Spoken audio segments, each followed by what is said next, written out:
ಸಚಿವ ನಾಗೇಂದ್ರ ಅವರ ರಾಜೀನಾಮೆಗೆ ಹೆಚ್ಚುತ್ತಿರುವ ಒತ್ತಡದ ಹಿನ್ನೆಲೆ ದೆಹಲಿಗೆ ಹಾರಿದ್ದಂತ ಮುಖ್ಯಮಂತ್ರಿ ಡಿಕೆ ಶಿವಕುಮಾರ್ ಕಾಂಗ್ರೆಸ್ ವರಿಷ್ಠ ರಾಹುಲ್ ಗಾಂಧಿ ಅವರನ್ನ ಭೇಟಿಯಾಗಿ ರಾಜ್ಯದ ರಾಜಕೀಯ ವಾಸ್ತವ ಸ್ಥಿತಿಯನ್ನ ಮನವರಿಕೆ ಮಾಡಿಕೊಟ್ಟಿದ್ದಾರೆ.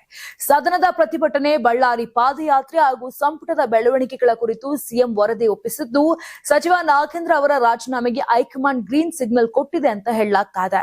ಚರ್ಚೆಯ ವೇಳೆ ರಾಹುಲ್ ಗಾಂಧಿ ಅವರು ಇಷ್ಟೆಲ್ಲ ಸಮಸ್ಯೆ ಇರುವಾಗ ಸಚಿವ ನಾಗೇಂದ್ರ ಅವರನ್ನ ಸಂಪುಟಕ್ಕೆ ಸೇರಿಸಿಕೊಂಡಿದ್ದ ಯಾಕೆ ಅಂತ ಸಿಎಂ ಅವರನ್ನ ಪ್ರಶ್ನೆ ಮಾಡಿದ್ದಾರೆ.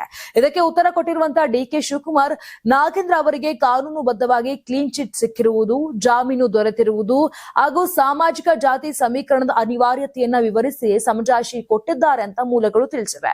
ಒಂದು ವೇಳೆ ನಾಗೇಂದ್ರ ಅವರನ್ನ ಸಂಪುಟದಿಂದ ಕೈ ಬಿಟ್ಟರೆ ಆಗಬಹುದಾದ ಸಾಧಕ ಬಾಧಕಗಳ ಬಗ್ಗೆಯೂ ಸಭೆಯಲ್ಲಿ ಚರ್ಚೆಯಾಗಿದೆ.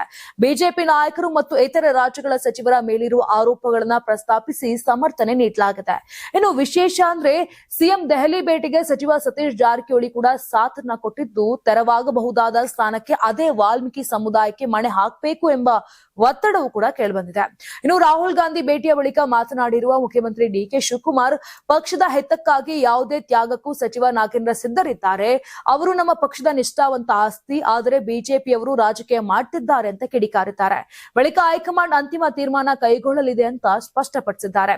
ಇನ್ನು ರಾಹುಲ್ ಗಾಂಧಿ ಭೇಟಿಯ ನಂತರ ರಣದೀಪ್ ಸಿಂಗ್ ಸುರ್ಜೇವಾಲಾ ಜೊತೆಯೂ ಸಿಎಂ ಸಮಾಲೋಚನೆ ನಡೆಸಿದ್ದಾರೆ ಅಂತ ಹೇಳಲಾಗ್ತಿದ್ದು, ಸದ್ಯ ಎಐಸಿಸಿ ಅಧ್ಯಕ್ಷ ಮಲ್ಲಿಕಾರ್ಜುನ ಖರ್ಗೆ ಹಾಗೂ ಕೆಸಿ ವೇಣುಗೋಪಾಲ್ ದೆಹಲಿಗೆ ಹಿಂತಿರುಗಿದ ಬಳಿಕ ಈ ವಿವಾದಕ್ಕೆ ಅಂತಿಮ ತೆರೆ ಬೀಳುವ ಸಾಧ್ಯತೆ ಇದ್ದು, ರಾಜ್ಯ ರಾಜಕಾರಣದಲ್ಲಿ ಮುಂದೇನ ಆಗತ್ತೆ ಅನ್ನೋದನ್ನ ಕಾದು ನೋಡಬೇಕಾಗಿದೆ. ಇನ್ನು ಈ ಮಧ್ಯೆ ನಾಗೇಂದ್ರ ಅವರು ಕೂಡ ಈಗಾಗಲೇ ಸಿಎಂ ಡಿಕೆ ಶಿವಕುಮಾರ್ ಅವರಿಗೆ ತಮ್ಮ ರಾಜೀನಾಮೆ ಪತ್ರವನ್ನ ರವಾನೆ ಮಾಡಿದ್ದಾರೆ. ಇನ್ನು ಇದಕ್ಕೆ ಡಿಕೆ ಶಿವಕುಮಾರ್ ಯಾವುದೇ ರೀತಿಯಾಗಿ ಪ್ರತಿಕ್ರಿಯೆಯನ್ನ ಕೊಟ್ಟಿಲ್ಲ. ಏನು ಅಂಗೀಕರಿಸ್ತಾರ ಅಥವಾ ಏನ್ ಮಾಡ್ತಾರೆ ಅನ್ನೋದನ್ನ ಕೂಡ ಕಾದು ನೋಡಬೇಕಾಗಿದೆ.